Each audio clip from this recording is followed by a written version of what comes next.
This is a reading of the £1,000,000 banknote by Mark Twain. When I was 27 years old, I worked in San Francisco for a mining broker. I was an expert in all the details of buying and selling stock.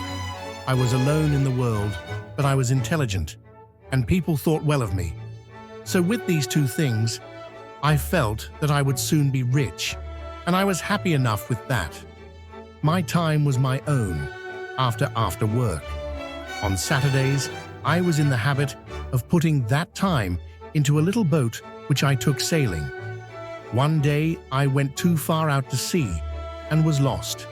Just as night fell, and I had almost lost hope, I was picked up by a small ship which was going to London.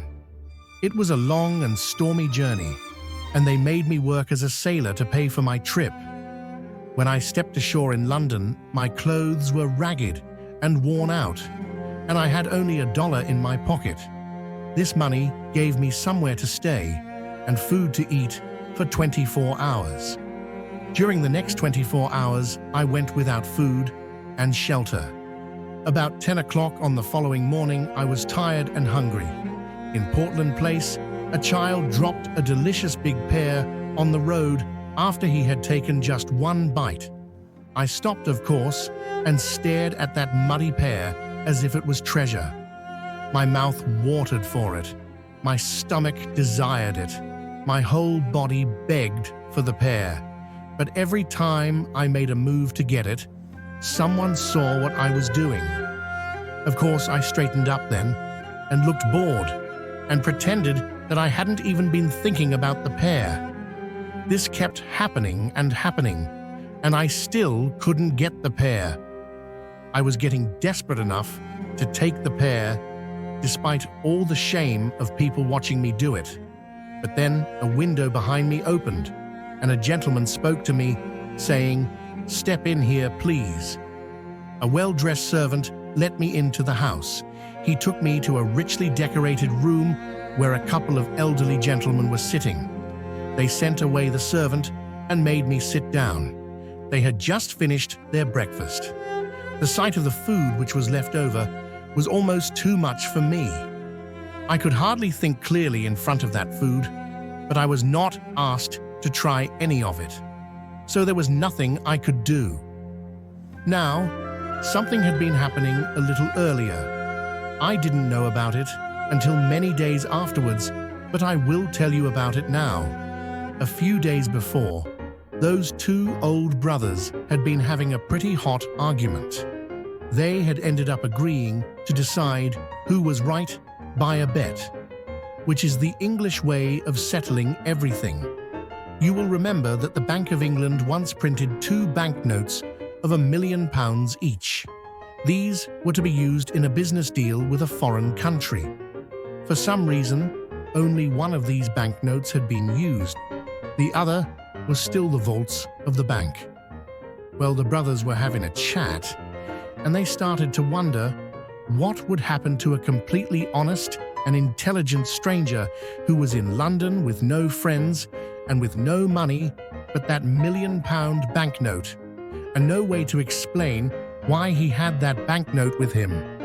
Brother A said he would starve to death. Brother B said he wouldn't.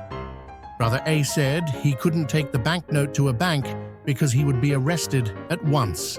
So they went on arguing till Brother B said he would bet £20,000 that the man would live 30 days at least on that million and keep out of jail as well. Brother A accepted the bet. Brother B went down to the bank and bought that note. Then the brother dictated a letter, which one of his clerks wrote out in a beautiful, round handwriting. After that, the two brothers sat looking out of the window all day. They were looking for the right man to give the letter and banknote to. They saw many honest people go past. They were not intelligent enough. Other people were intelligent, but they were honest enough. Many people were honest and intelligent, but they were not poor enough. If they were poor enough, they were not strangers in London. There was always something wrong, until I came along. However, the brothers agreed that I was exactly what they were looking for, so they had chosen me without arguing about it. And now here I was, waiting to find out why they wanted to see me. The brothers began to ask me questions about myself, and soon they knew my story. Finally, they told me that I was the man they had been looking for. I said I was very pleased and asked why they were looking for someone. One of the brothers handed me an envelope and said I would find the explanation inside. I started to open it, but he told me not to do that. Instead, I should take the letter back to the place where I was staying. I should read it carefully and think about what I would do next. I was puzzled. I wanted to find out more, but now they didn't want to talk to me. So I went out of the house, feeling hurt and insulted. It seemed that the two men had been having some kind of stupid joke with me, yet I had to put up with it because I was too poor and hungry to be able to get angry about insults from rich and powerful people. I would have picked up the pear now and eaten it in front of everybody, but now it was gone. I had lost the pear because I had been called into the house. This made me even more upset with those two men. As soon as I was out of sight of the house, I opened my envelope and saw that there was money inside. I started to think differently about those people, I can tell you. I did not lose a moment. I pushed the money into my vest pocket and ran to the nearest cheap eating house. Well, how I ate. At last, I couldn't hold any more food. Then I took out my money and unfolded it. I had one glimpse and I nearly fainted. It was £1 million. That was $5 million. It made me giddy to think about it. I was so astonished that I must have sat there for almost a minute, blinking at the banknote. When I remembered where I was, the first thing I noticed was the landlord. He had seen the banknote, and it seemed as though the sight had turned him to stone.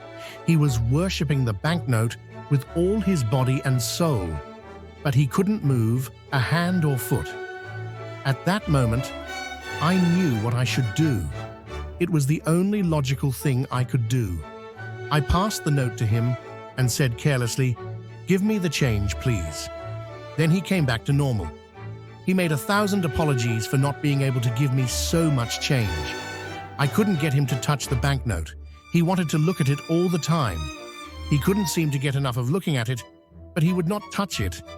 It was as if it was something too precious for his poor human hands to touch. I said, "I am sorry if this is a bit of a problem for you, but I must insist. Please change it. I haven't anything else." But he said that wasn't important. He was quite happy to let the small amount be paid another time. I said I might not be in his neighborhood again for a long time, but he said it didn't matter. He could wait. Also, I could have anything I wanted any time I chose and just pay him back whenever I was ready. He said he wasn't afraid to trust a rich gentleman like me just because I had a sense of humor and liked to make a joke with people in the way I was dressed. By this time, another customer was entering, and the landlord hinted to me to put the banknotee out of sight. He bowed at me all the way to the door. Then I went straight to that house and those brothers. I wanted to correct the mistake which had been made before the police started hunting for me, to correct the mistake as well. I was pretty nervous. In fact, I was pretty badly frightened. Of course, there was no way that it was my fault. But I knew people well enough to know that if they find they've given a beggar a £1 million banknote when they thought it was £1, they will be furious with him instead of being upset that they did not look properly, as they should have done. As I approached the house, I began to worry less. All was quiet there, which made me feel sure the huge mistake had not been discovered yet. I rang the doorbell. The same servant appeared. I asked for those gentlemen whom I had talked to earlier. "They are gone." He said this in the slightly rude, cold way of that type of servant. "Gone? Gone where?" "On a journey. They have gone to the continent. I cannot say what road they are taking. They said they would be back next month. A month? Oh, this is awful. You must tell me how to send a message to them. It's extremely important. Also, I must see someone else in their family at once. There's been a very big mistake. When they find out what has happened, they'll be back before night. Will you tell them I've been here? I will keep coming back here until the mistake is put right, and they needn't be afraid. They said you would be here in an hour to make inquiries. I must tell you there is no problem. They'll be here on time and expect you. So I had to give up and go away. It was all a big puzzle. I felt as though I was going mad. What did the servant mean when he said they would be here on time? I remembered the letter that was in the envelope with the banknote. Maybe that would explain. I took the letter out and read it. This is what it said. You look as though you are an intelligent and honest man. We get the idea that you are poor and a stranger in London. You will find some money in this envelope. You can have it for 30 days without interest. Come back to this house at the end of the month. I have made a bet. If I win it, you shall have any employment that I can give you. That is, any job that you know how to do and can do well. There was no signature on the letter, no address, and no date. Well, here was a strange situation to be in. You know what had gone on before all this, but I did not. It was just a deep, dark puzzle to me. I hadn't the least idea what was going on. I did not know whether harm was meant to me or kindness. I went into a park and sat down to try to think it out. I needed to work out the best thing to do. At the end of an hour, this is what I had decided. Maybe those men want something good for me. Maybe they do not. There is no way to decide which is correct, so let it go. They are up to some game or scheme or experiment of some kind. There is no way to know what it is. Let it go. There's a bet on me, but I have no way to find out what the bet is. Let it go. That finishes with the things I do not know about. All the rest is solid and may be put into place with certainty. I can ask the Bank of England to put this banknote into the account of the man it belongs to. They'll do it, for they know him, although I don't. But they will ask me how I came to have the banknote with me. If I tell the truth, they'll put me in the asylum, and a lie will get me into jail. The same thing will happen if I try to put the money in a bank somewhere, or to borrow money on it. I have got to carry this great burden around until those men come back, whether I want to or not. It is useless to me, as useless as a handful of ashes. Yet I must take care of it and watch over it while I beg for my living. I couldn't give it away if I tried. No honest man would accept it, or any robber want anything to do with it. Those brothers are safe. Even if I lose their banknote or burn it, they are still safe. They can stop payment, and the bank will return the money to them. But in the meantime, I've got to suffer for a month without getting anything from it. But if I help to win that bet, whatever that bet is, they promise me that I would get a job. That would be good. Men like the brothers would be able to give me very good employment. I started to think a lot about that job.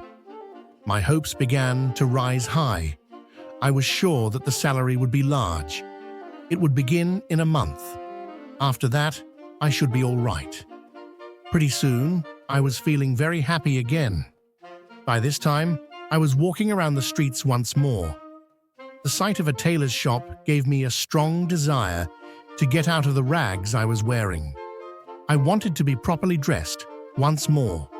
Could I afford it? No. I had nothing in the world but £1,000,000. So I made myself go past the shop. But soon I came back again. I was feeling very tempted by the idea of getting a suit. I must have passed that shop 6 times while I struggled with temptation. At last I gave in. I had to. I asked in the shop if they had a badly fitting suit that no one wanted. The fellow I spoke to nodded his head towards another fellow and gave me no answer. I went to the fellow and he pointed to another fellow, and still no one spoke to me. I waited till this other fellow had finished what he was doing. He then took me into a back room and went through a pile of rejected suits. He selected the rattiest one for me, but I put it on. It didn't fit and wasn't in any way attractive, but it was a new suit, and I very much wanted to have it, so I didn't complain. I said, very politely, it would be a big help to me if you could wait some days for the money. I am not carrying any small change on me. The fellow's face showed that he did not believe I could pay for the suit. He said, "Oh, you haven't any small change? Well, of course not. I didn't expect it. I'd only expect gentlemen like you to carry large change." This made me rather annoyed. So I said, "My friend, you shouldn't always judge a stranger by the clothes he wears. I am quite able to pay for this suit. I simply thought that it would be inconvenient for you to have to give change from a large banknote." His behavior changed a bit when he heard that, but he still acted as though he was much better than I was. He said, "I didn't mean any particular harm, but if we are criticizing each other, I might say that you have no reason to think that we can't give change for any note that you are carrying around. You are wrong, because we can." I handed the note to him and said, "Oh, all right then, I apologize." He smiled and took the banknote. He had one of those large smiles, which goes all around the face.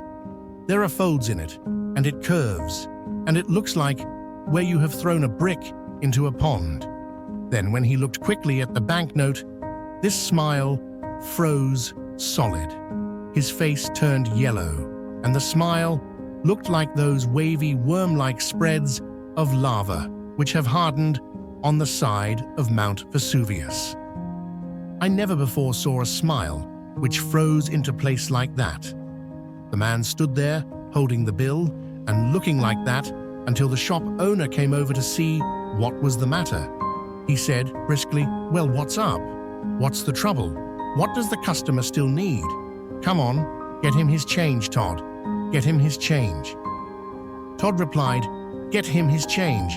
It's easy to say, sir, but look at the bill yourself." The owner took a look at the banknote and whistled under his breath with a lot of feeling. Then he dived for the pile of rejected clothing. He began to throw the clothes around, all the time talking excitedly to himself. Sell an eccentric millionaire such a terrible suit as that. Todd's a fool, a born fool. He is always doing something like this. He pushes every millionaire away from this place because he can't tell a millionaire from a tramp and never could. "Ah, here's the thing I am after. Please get those things off, sir, and throw them in the fire. Please put on this shirt and this suit for me. It's just right, exactly right. It is not showy, but rich and modest. It was made for a foreign prince. You may know him. His name is His Serene Highness, the Hospodar of Halifax. He had to leave the suit with us and order something suitable for a funeral instead. His mother was going to die, but she didn't. That's all right. Things can't always happen the way that is, the way they. There, the trousers are all right. They fit you perfectly, sir. Now the waistcoat. Aha, right again. And the coat. Look at that now. Perfect. The whole thing. In all my time as a tailor, I have never seen something fit so well." I said that I was very pleased. "Quite right, sir, quite right. I have to say it will do as a temporary suit for you. But wait, when we have measured you, we will make something even better. Come, Todd, take a book and pen. Get busy. Length of leg, 32 inches. and so on. Before I could say a word, he had measured me and was giving orders for me to get dress suits, morning suits, shirts, and all sorts of clothing. When I got a chance, I said, "But my dear sir, I can't order these things. I don't know when I can pay you unless you give me change for the banknote." "Don't know. Weak words, sir. Weak words. Forever. That's right, sir. I can wait forever." "Todd, rush these things through and send them to the gentleman's address without wasting time. Let the less important customers wait." "You are quite right, sir, quite right. One moment, let me show you out of the shop, sir. There. Good day, sir. Good day." Well, don't you see what was going to happen after that? I simply started buying whatever I wanted and asking for change. Within a week, I had everything I needed to be comfortable. I stayed at an expensive private hotel in Hanover Square. I ate my dinners there, but for breakfast, I kept going to Harris's humble eating place, the place where I had got my first meal on my £1,000,000 banknote. Thanks to me, things were going well for Harris.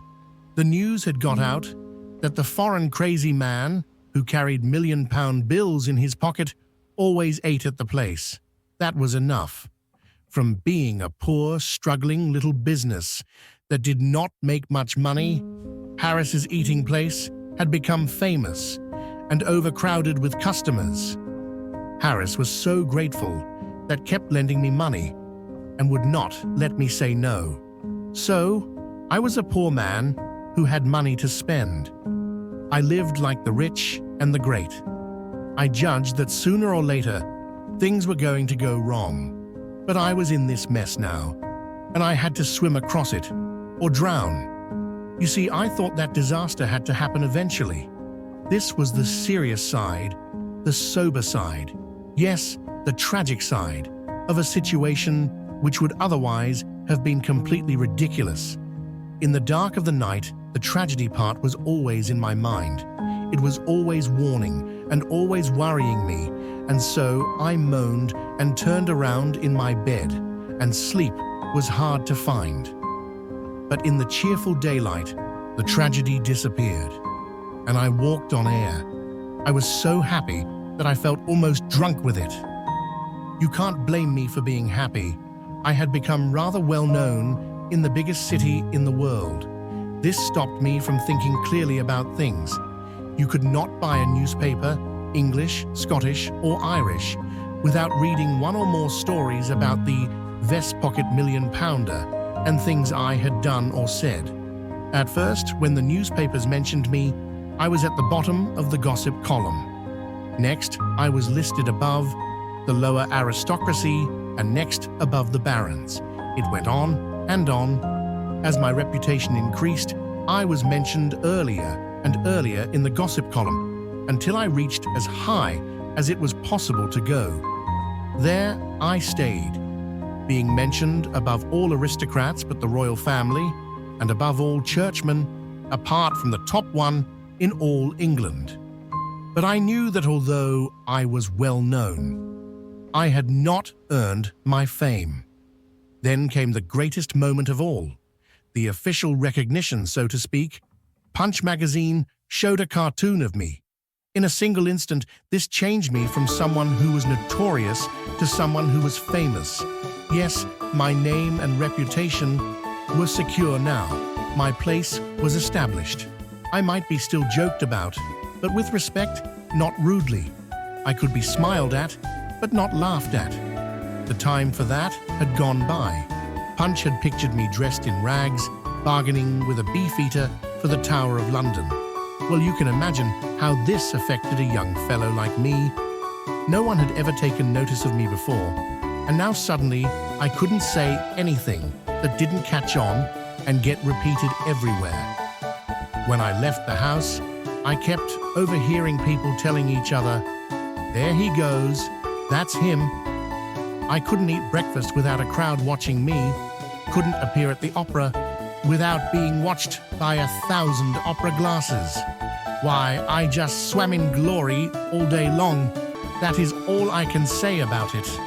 You know, I even kept my old suit of rags. Every now and then, I went out in them. I enjoyed the old pleasure of buying something unimportant and being insulted, and then showing the person insulting me the £1,000,000 banknote. But I couldn't keep that up. The illustrated papers made the suit well known. Now, when I went out in it, I was recognized at once, and a crowd followed me. If I tried to buy something, the man would offer me his whole shop on credit before I could even pull my note on him.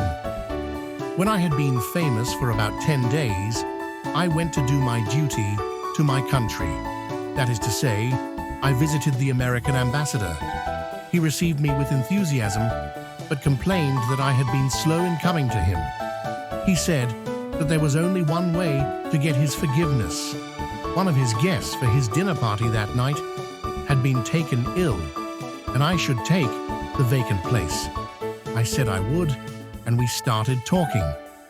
It turned out that he and my father had been friends while boys at school. Later, they were students together at Yale University and had always been warm friends until my father's death. So then he required me to visit him at his house any time I was free, and of course, I was very happy to do this. In fact, I was more than willing. I was glad when the crash came, he might somehow be able to save me from total destruction. I didn't know how, but I hoped that he might think of a way. I didn't dare to tell him everything, because it had all become so complicated. I did wish that I might have been able to come to him before I started this strange life in London. No, I couldn't tell him now. I was in too deep. That is, too deep to tell my new friend about the bet. However, I did not think things were completely out of control. Because you see, even though I was borrowing money, I was being very careful. That is, I was not spending more than my salary. Of course, I couldn't know what my salary was going to be. However, I had a good enough idea. If I won the bet, I could choose any job which that rich old gentleman could give me. Of course, I would have to be good at the job, but I would be. I hadn't any doubt about that. I didn't worry about the bet. I had always been lucky. I estimated that I would be paid £600 to £1,000 a year. Let us say that I might earn £600 for the first year, and this would go up year by year until I showed that I was worth £1,000 a year. At present, I only owed money for my first year's salary. Everybody had been trying to lend me money, but I had always made up an excuse so that I did not need to take it. I only actually owed $300. The other $300 was money which I had used to buy things and for my food and a place to stay. I believed that the money from my second year's salary would get me through the rest of the month, and I intended to make very sure that I went on being cautious and economical. When the month was over, my employer would be back from his journey. Then I would be all right once more. I would immediately give up my next 2 years' salary to people whom I owed money and get right down to my work. It was a lovely dinner party of 14.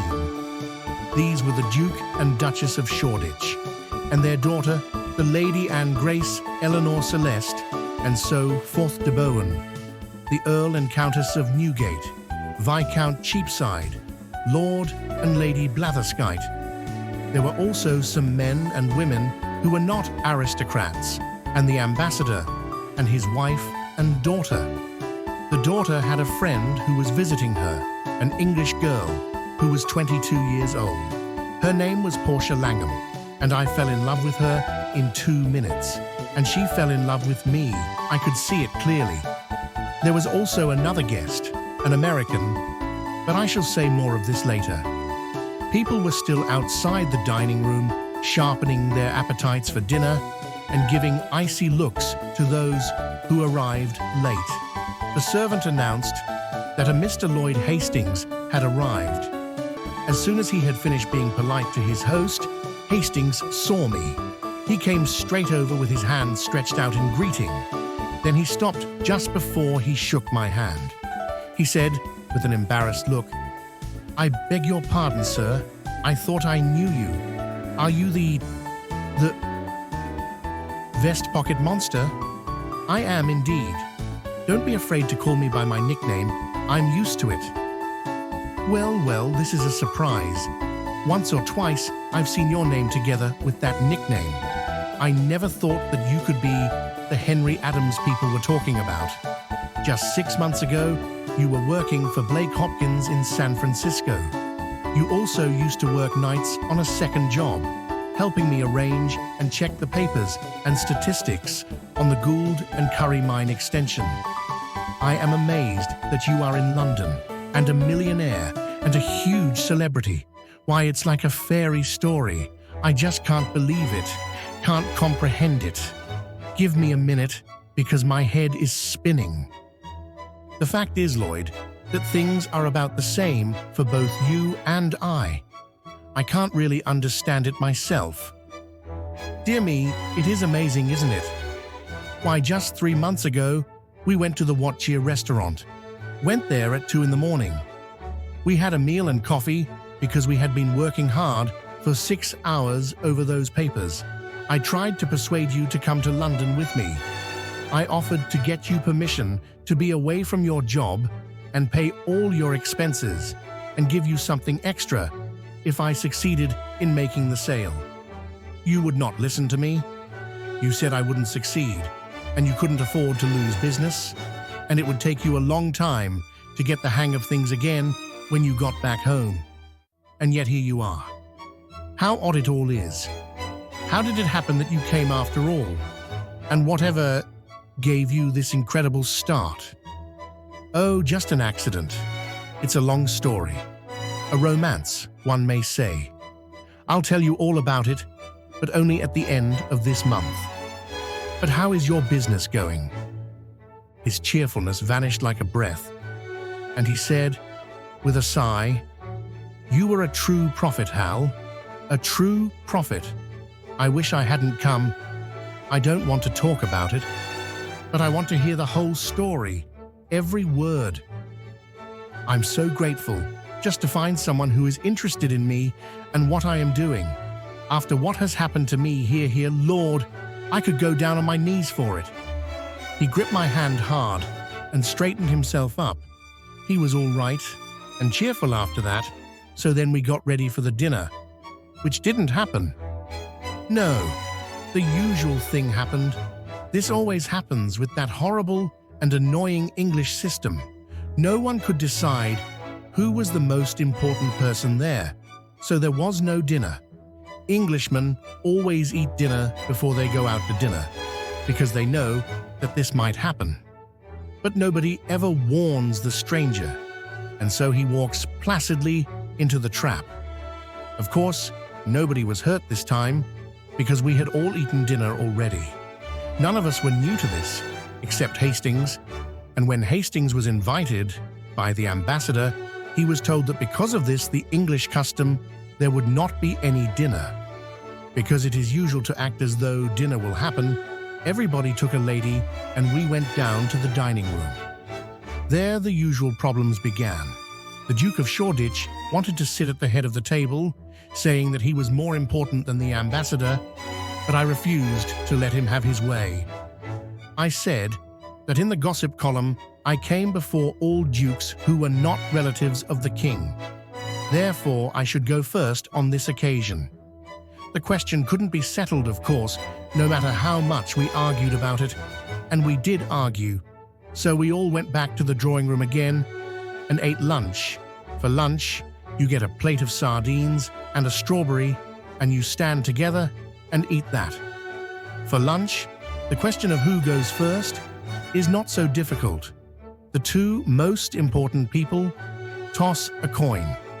The one that wins is the first to start eating his strawberry, and the loser gets the shilling.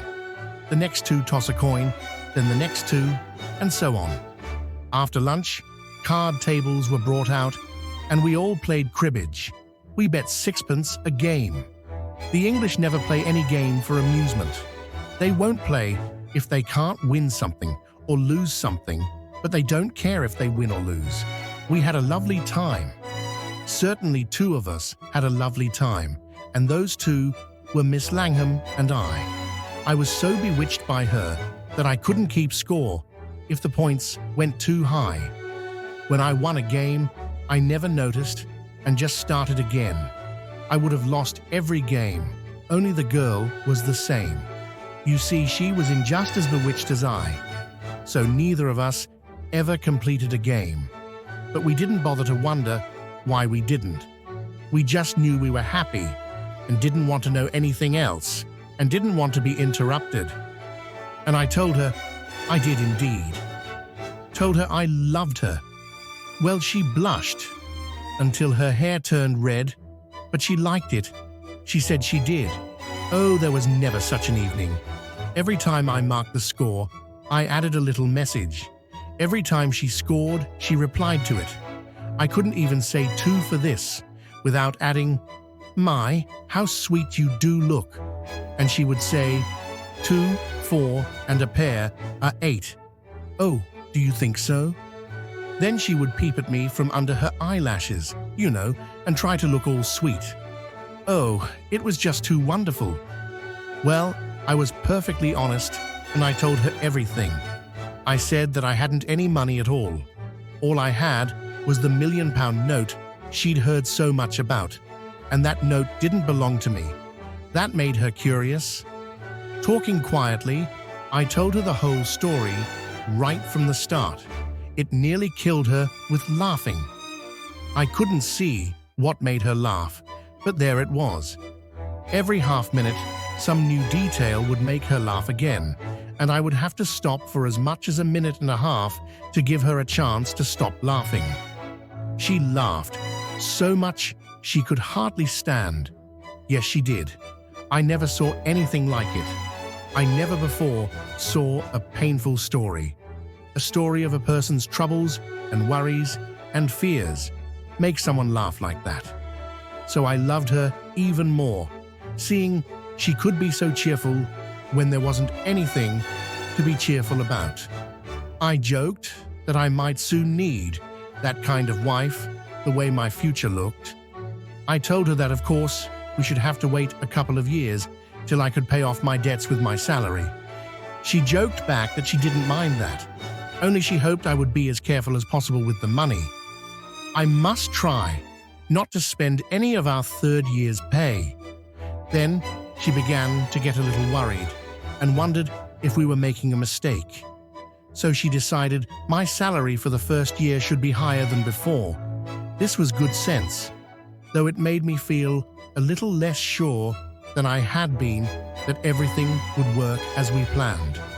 However, it gave me a good business idea and told it to her without trying to hide anything. "Portia, dear, would you mind going with me on the day when I confront those old gentlemen?" She looked a little worried about this, but said, "No, if my being with you would make you happier. But do you think that it would be good manners for me to come?" "No, I don't think that it would. In fact, I'm afraid it wouldn't. But you see, it's just so very important that then I'll go anyway, whether it's good manners or not," she said, with a beautiful and generous enthusiasm. "Oh, I shall be so happy to think I'm helping you." "You won, just be helping. You'll be doing it all. You're beautiful and so lovely that no one can argue with you.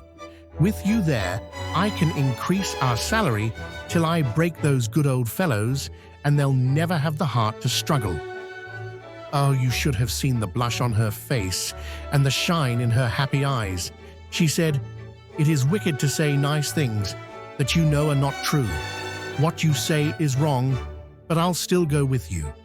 Maybe then you will see that other people don't see things the way you do. That will teach you a lesson." Was I less worried after that? Did I think that everything would go well? You may judge by this fact. Right then and there, I decided that I would ask for a salary of £1,200 for the first year. But I didn't tell her. I saved it for a surprise.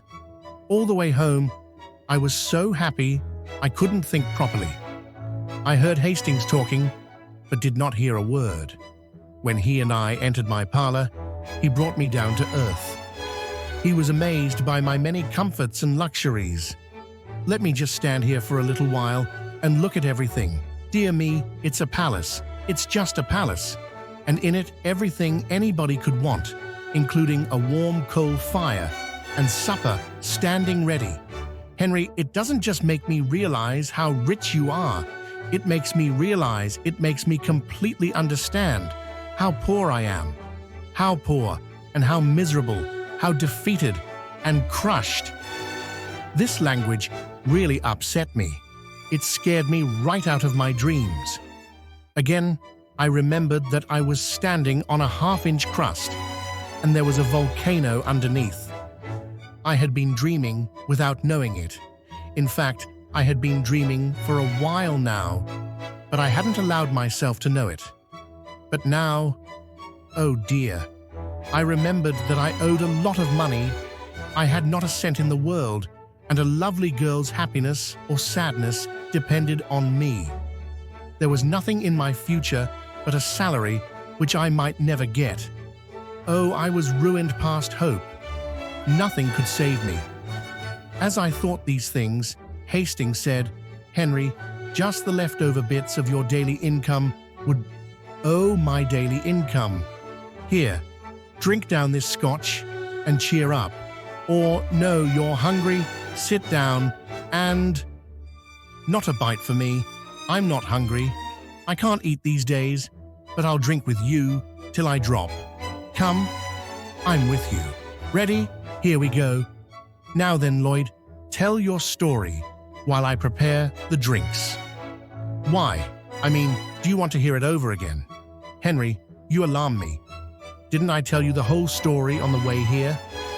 I'm afraid I did not hear a word of it. Henry, this is a serious thing. It troubles me. What did you have to drink at the ambassador's? Then I suddenly realized what had happened, and I admitted it like a man. I was not listening, because at the ambassador's, I took the dearest girl in this world into my heart. So then he came over with a rush, and we shook hands, and shook till our hands ached. He was not angry with me for not having heard a story which had lasted while we walked 3 miles. He just sat down, like the patient, good fellow that he was, and told his story all over again. In brief, his story was this. Lloyd had come to England with what he thought was a grand opportunity. He had the chance to sell the new part of the Gould and Curry mine. He had to give $1 million to the people who had found that part, and if he sold for more than $1 million, he could keep the rest. He had worked hard. He had talked to anyone who might help him. He had tried everything possible without being dishonest. Now, he had spent nearly all the money he had in the world. Still, he had not been able to get a single capitalist to listen to him, and his money would run out at the end of the month. In a word, he was ruined. Then he jumped up and cried out, "Henry, you can save me. You can save me, and you're the only man in the universe that can. Will you do it? Won't you do it? Give me $1 million and pay for my journey home, and you can sell the mine extension instead. Please don't refuse." I was in a kind of agony. I was just about to say, "Lloyd, I also have no money. I don't have a penny, and I am in debt." But then, a white-hot idea came flaming through my head. I gripped my jaws together and calmed myself down until I was as cold as a capitalist. When I spoke, I was all business and completely in control of myself. "I will save you, but I will do it in a way that would be fair to you. You have worked hard and taken many chances. I don't need to buy mines. In a busy place like London, I can keep my money moving without buying anything. It's what I do, all the time. Here is what I'll do for you. I know all about that mine, of course. I know it is very valuable, and if anybody asks me, I will swear that is the truth. In a fortnight, you will sell all your shares for 3 million cash by using my name as much as you like. We'll share out the money you get. Do you know, he was so mad with joy that he would have danced on the furniture until he had smashed it to little pieces. He would have broken everything in the place if I hadn't tripped him up and tied him. Then he lay there, perfectly happy, saying, I may use your name. Your name. Think of it. Man, crowds of these rich Londoners will come to buy. They'll fight for those shares. I've got my life in order. It's all sorted out. And I'll never forget you as long as I live. In less than 24 hours, all London was talking. I hadn't anything to do day after day but sit at home and say to everyone who asked yes. I told him to use my name. I know the man, and I know the mine. The man is completely honest and reliable, and the mine is worth much more money than he asks for it. In the meantime, I spent all my evenings at the Ambassador's with Portia. I didn't say a word to her about the mine. I saved it for a surprise. We talked about my salary, never anything but salary and love. Sometimes love, sometimes salary, sometimes love and salary together. The ambassador's wife and daughter took great interest in our little love affair. They kept finding clever ways for us to be alone together. And they kept the ambassador in the dark, so he had no idea what was going on. Well, it was just lovely of them. When at last the month had finished, I had $1 million in my bank account in the London and County Bank. Hastings had the same. I dressed in my best clothes and drove by the house in Portland Place. I judged by the look of the house that the people I wanted were home again. Therefore, I went on to the ambassador's and got my precious Portia. We returned to Portland Place, talking salary with all our might. She was excited and worried, and it made her more beautiful than I could stand. My dear, you look so beautiful that it would be criminal for me to accept a salary of under $3,000 a year, I said. Don't you be afraid. Just keep on looking like that, and trust me, it will all come out right. As it happened, I had to keep encouraging her to be brave for the whole journey. She wanted me to accept a lower salary and kept saying, Henry, Henry, you'll ruin us. Oh, please remember that if we ask for too much, we may get no salary at all. Then what will happen to us? We have no way in the world to make any money. We were shown into the room in by that same servant as before. There they were, the two old gentlemen. Of course, they were surprised to see my wonderful Portia with me, but I said, "It's all right, gentlemen. She is my future wife. I am ready to report." And I introduced them to her and told Portia their names. It didn't surprise them that I knew who they were. They knew I would have discovered that. They seated us and were very polite to me. They did their best to stop Portia from feeling embarrassed and made her feel as comfortable as they could. Then one of them said, "Now we can decide the bet, which my brother Abel and I made. If you have won for me, you shall have any job I can offer you. Do you have the £1 million note?" When I handed the banknote to him, he shouted, "I've won." He slapped Abel on the back. "Now what do you say, brother?" Abel replied, "I say he did survive. Now I've lost £20,000. I never would have believed it." "I've even more to tell you, sir," I said. "It is a rather long story. I want to visit you soon and tell you all about the whole month. I promise you that it's worth hearing what I have to say. In the meantime, take a look at this. It is a bank account with $200,000 in it. The money is mine. I earned it by being careful how I used that banknote you let me borrow, and I only tried to buy small, unimportant things with it. But now, it was Portia's turn to be surprised. Her eyes were spread wide, and she said, "Henry, is that really your money? Have you been fibbing to me?" "I have indeed, dearie. But you'll forgive me, I know." She pouted and pretended to look serious. She said, "Don't you be so sure. You are a naughty thing to hide the truth from me like that." "Oh, you'll soon stop being upset, sweetheart. It was only in fun, you know. Come, let's be going." "But wait, the job, you know.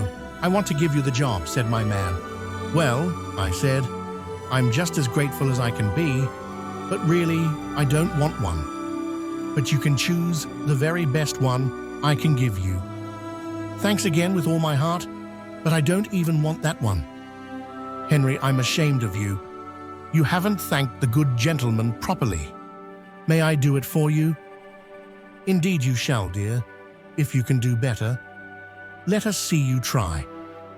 She walked to my man and got up in his lap. Then she put her arm round his neck and kissed him right on the mouth. The two old gentlemen shouted with laughter. I was so astonished and confused that I could not move a muscle. Portia said, "Papa, he has said he wouldn't take any job you can give him, and I feel just as bad about it as—" "My darling, is that your papa?" "Yes, he's my stepfather, and the dearest one ever. You understand now, don't you? Why I laughed when you told me everything at the ambassador's. You did not know that he was my relative. Papa's and Uncle Abel's little plan was giving you so huge worry and trouble." Of course, I now had something else to say. Without any fooling, I went right to the important thing. "Oh, my dearest dear sir, I was wrong about what I said before. You have got a job available that I want. Son-in-law. Well, but you know you haven't ever done that job before. So, of course, you can't give a reference that shows that you can do the job well. And so, let me try. Oh, I beg you, do please. Just test me for 30 or 40 years. And if, oh, well, all right. You are not asking for much, so take her away. Are the two of us happy? There are not enough words in the entire dictionary to describe it. A day or two after that, London got the whole story of my month's adventure with that banknote and how the adventure ended. Did London talk and have a good time?